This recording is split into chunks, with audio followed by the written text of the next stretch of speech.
হাসরের ময়দানে আল্লাহ তাআলা যখন ফেরেশতাদের মাধ্যমে আগুনের শিকল দিয়ে টেনে জাহান্নামকে হাসরের মাঠে এনে দাঁড় করাবে, মনে করেন এখানে আইনা রাখবে, আমরা সবাই তাকাবো, এরকম হাসরের মাঠে যখন জাহান্নামকে আনা হবে, এই জাহান্নামের দিকে এক নজর তাকাইয়া হাসরের ময়দানের সমস্ত নাফরমান পাপী বেঈমান আবারও বলবে আল্লাহর কাছে,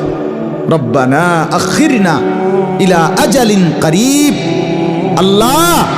একটু সময়ের জন্য দুনিয়াটা আবার ফেরত দেন, হায়াত আবার ফেরত, সময়গুলো আরেকবার দেন, আরেকটু সময় দেন, নজিব দাওয়াতাক, আপনার সব কথা তখন মেনে নেব, অনাত্তাবিউর রসুল, আপনার রসুলদের আনুগত্য করব।